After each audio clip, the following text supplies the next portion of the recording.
But you know, the thing with the Philo is that you could control that really well. I mean, you know, because you could just, if you put an exact comparison down, and you said, well, I want to try to control those types of carbs, so I'm going to just cut down on the sheets. And the only thing that would be a problem would be its stability, because the fewer sheets you put in there, pretty, you know, if you only have a couple sheets of it, it's pretty much not going to hold it together. What's Philo made of? It's not wheat. It's just called wheat. Yeah, it's just basically a dough, like yeah, it's just a dough, just rolled very, very, very, very thin as possible. In fact, you have to. It's funny because of all the Philo I've been using lately to make all the dishes for this class, is that I've kind of got a knack on how to use Philo, something I would never have normally acquired. You know, you think, I watched my wife try to use it the other day, and she's fumbling with it. I go, no, you don't do it that way. Here, let me do it. Wow, I never thought that would happen. It's supposed to work with chainsaws, not with Philo.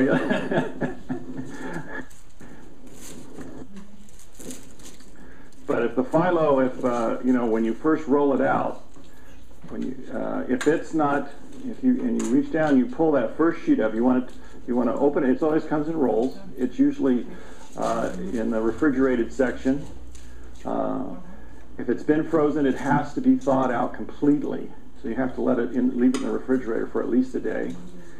And then when you roll it out, you want to roll it out completely, and you pick it up by the corner, and you pick up the whole sheet, and you lay down the whole sheet, as it'll tear very, very easily. Very good. Yeah.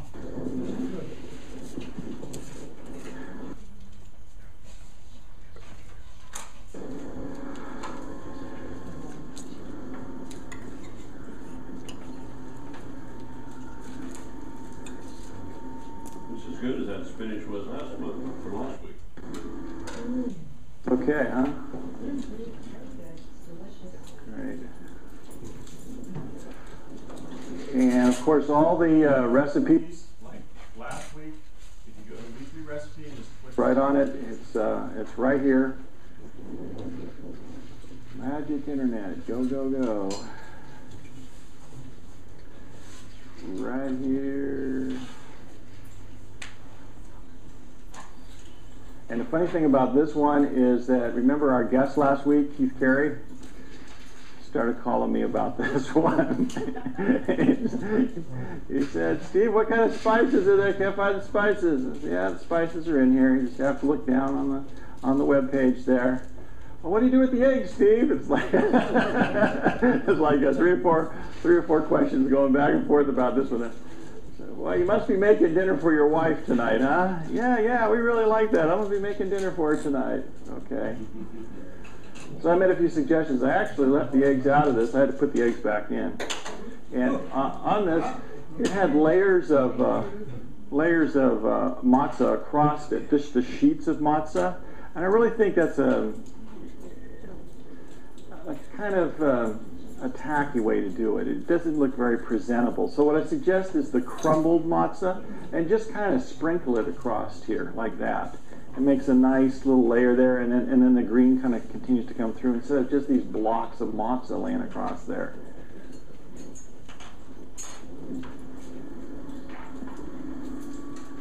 Okay. All right, we're in chapter 46. We're in the middle of chapter 46 now, working our way through it. This is a short chapter of Isaiah,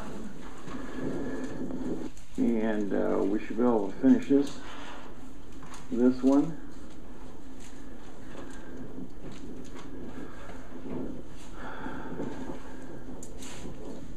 Now, God here is responding to people once again who are infidels, who are, as usual, they just can't seem to get the message that there is only one God, there is only one God to respond to, there's only one God to love, there's only one God to worship, there's only one God to give our attention to. They continually forget this concept, and they're constantly reminded.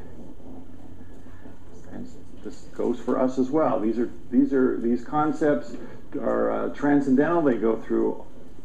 They're relevant when Isaiah presents them to his audience, which can be the people of Israel, Judah, anybody else that's near, and it's also relevant to us. It's kind of like one of those things with the Ten Commandments, isn't it? It's relevant then. It's relevant to the people he's talking to. It's relevant to the people he's not talking to, and it's relevant to us today. It transcends time.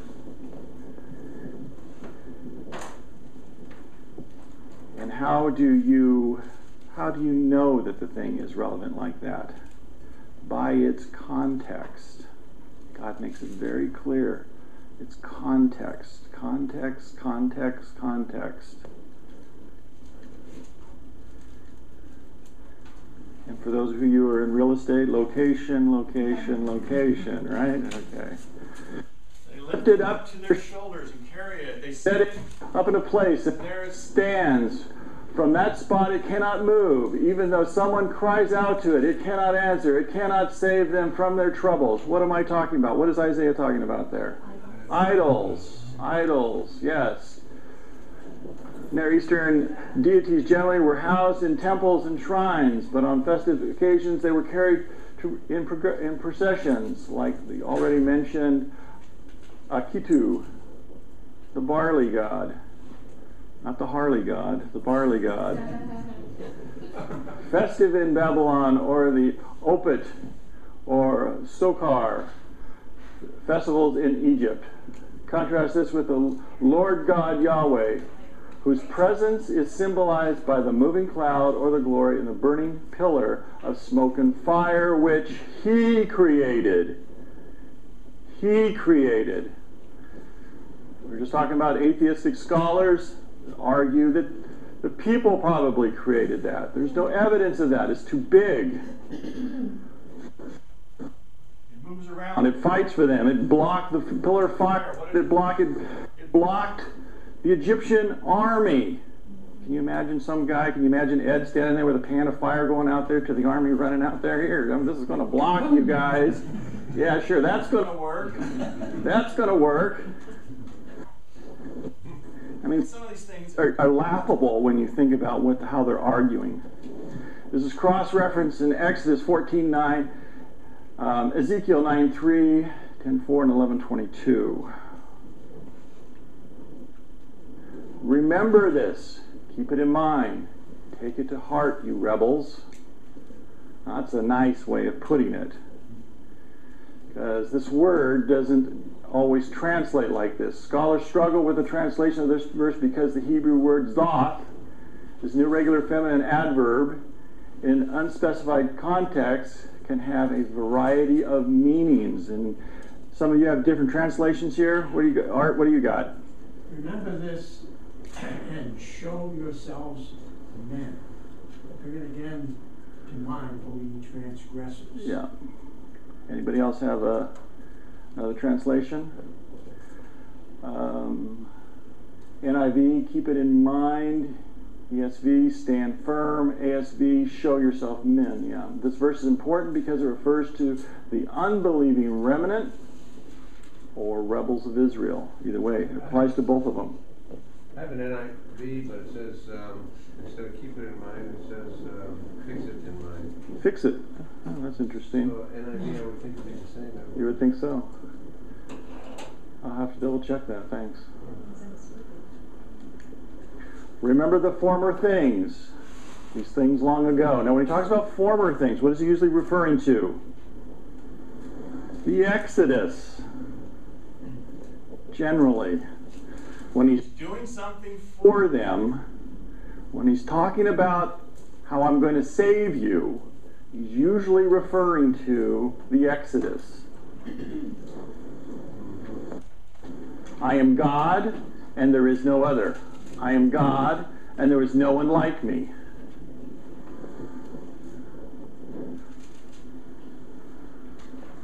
I've got that numbered as the 5th time 3 chapters. Which one? I am God? Yeah. Yeah. In 45 it says, I am the Lord and there is no other. Apart from me there is no God. And then later on in that same chapter it says, I am the Lord and there is no other. And then in 45, still, same chapter. I am the Lord, there is no other. That's verse 18. And then in 22 it says, turn to me and be saved, all you ends of the earth, for I am God and there is no other. And then in this verse, verse 9, I am God, there is no other. I've got Is that a style of writing, perhaps? a style of writing? Powerful, or is it poetic in a sense? Or is it just purely an important enough point so you just keep repeating Well, it? what is the reference here? Remember to the former things. Now, when I complete this collection, and I'm very close to it, the collection of Egyptian gods, you're going to see why he says this so much. This is a real sticking point with God. Doesn't like this. But you're going to see a representation of all the 10 gods and their statues about this high. Statuettes about 10 inches to a foot. And there's going to be there's a row of them. I have all 10 of them now. And I want to try and I have to organize the artifacts, because I was trying to have an artifact for each one of these so you could see, because all the statues are modern. But I wanted to try and have an artifact for each one of them that was ancient so you could see the connection. But when you look at those, you can see how they represent all the different aspects of the living God split up between these gods that they worshipped sincerely. And the Hebrew people are under this influence. Doesn't like this. He doesn't like these kinds of false gods. Doesn't like this at all. This is a real sticking point. This is you want to make God mad? That's the way to do it. You want his wrath? That's the way to do it. You want him to crush you into oblivion? That's the way to do it. And he keeps telling people that. How many times I got to tell you? Don't stick your finger in the electric socket. How many times I got to tell you? It'll kill you. It'll kill you. And I'll remove all the electric sockets and you keep trying to find another one. And you keep sticking your tongue in it. Why? I keep telling you, no. I know. I built the house. I know where the electric sockets are. I hooked them up to the box.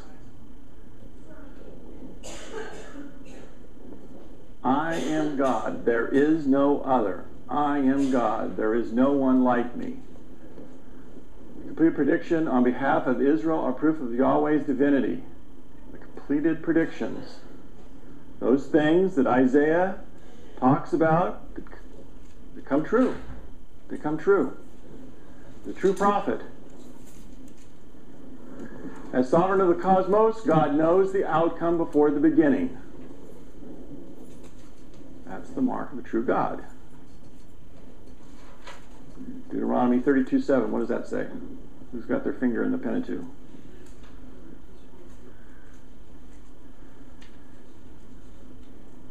Where's my bell? Ding! Look at that old Baptist going after her Bible there. You know. Right. I got it.